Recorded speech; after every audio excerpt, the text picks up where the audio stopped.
Welcome back to our channel. అందరూ బాగున్నారా? So చాలా రోజులైందండి మన ఛానల్లో వీడియోస్ అనేది అప్లోడ్ చేయక. సో ఈ వీడియోలో మనం ఒక ఇంపార్టెంట్ నోటిఫికేషన్ గురించి తెలుసుకుందామండి. ఏంటంటే ఈపీఎఫ్ఓ నుంచి మనకి ఎన్ఫోర్స్మెంట్ ఆఫీసర్ లేదా అకౌంట్స్ ఆఫీసర్ అన్నమాట. మనందరికీ తెలుసు ప్రావిడెంట్ ఫండ్ ఆర్గనైజేషన్ అండి. సో వీటికి సంబంధించినటువంటి ఎగ్జామినేషన్ మనకి యూపీఎస్సీ అయితే కండక్ట్ చేయడం అయితే జరుగుతుంది.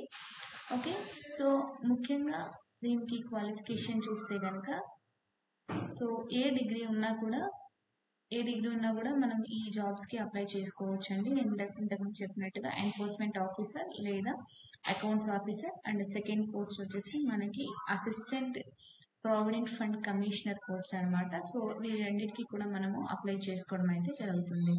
ఓకే, సో ఇప్పుడు మెయిన్గా ఇక నేను సిలబస్ ఏం డిస్కస్ చేస్తున్నానంటే ఈఓ లేదా ఏఓ అంటే enforcement officer and accounts officer అనమాట. సో ఫస్ట్ ఆఫ్ ఆల్ నేను చెప్పాను కదండి, సో దీనికి సంబంధించి క్వాలిఫికేషన్ మీ దగ్గర డిగ్రీ ఉంటే చాలు, ఈజీగా దీనికి అప్లై చేసుకోవచ్చు అండి. అంటే మనం కన్సిస్టెంట్గా ఉండాలి అండ్ కొంచెం హార్డ్ వర్క్ చేస్తే కనుక ఈజీగా మనం దీన్ని క్రాక్ చేయవచ్చు అనమాట.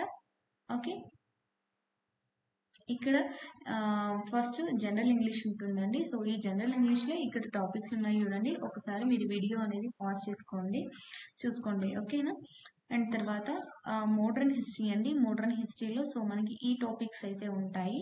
And next current affairs and developmental issues అంటే గవర్నమెంట్ స్కీమ్స్కి సంబంధించి ఎడ్యుకేషన్ అండ్ హెల్త్ సెక్టార్లో ఉన్నటువంటి ముఖ్యమైనటువంటి గవర్నమెంట్ స్కీమ్స్ ఏమైతే ఉన్నాయో సో వాటిని రిఫర్ చేసుకుంటే సరిపోతుంది.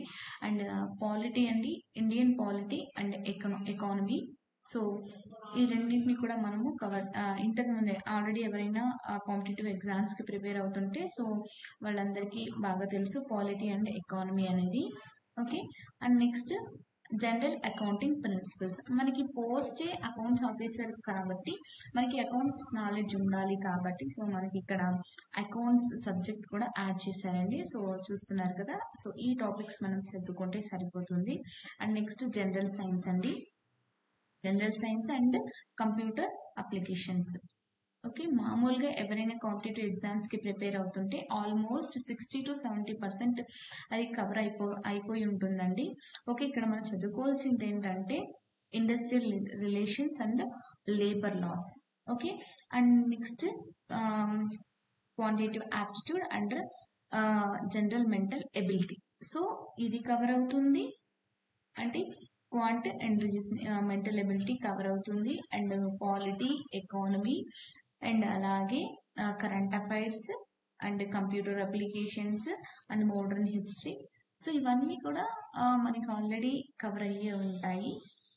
ఓకే, మనకి కొత్తగా నేర్చుకోవాల్సింది ఏంటి అంటే అకౌంట్స్.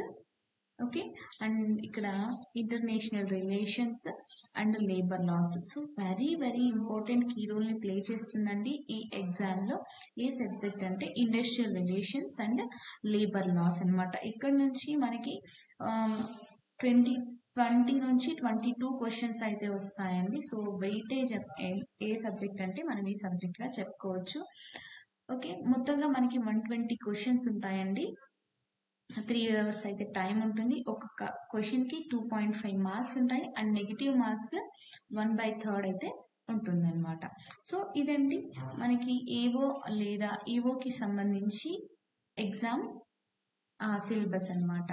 సో ఇలాంటి వీడియోస్ కోసం మీరు మన ఛానల్ని సబ్స్క్రైబ్ చేయండి. అండ్ ఎవరైనా ఈ ఎగ్జామ్కి ప్రిపేర్ అవుతుంటే ఈ వీడియో వాళ్ళకు కూడా షేర్ చేయండి. అండ్ అలాగే మనం ఎలా ప్రిపేర్ అవ్వాలి, ఏ సబ్జెక్ట్ని ఎలా ప్రిపేర్ అవ్వాలి అండ్ ప్రిపరేషన్ స్ట్రాటజీ ఏంటి అనేటువంటి వీడియోస్ కావాలంటే కామెంట్ సెక్షన్లో కామెంట్ చేయండి. సో దానిని బట్టి మనం నెక్స్ట్ వీడియోస్ అనేది చేయడానికి ట్రై చేద్దాం. ఓకే అండి, థ్యాంక్ యూ అండి, thanks for watching, have a good day.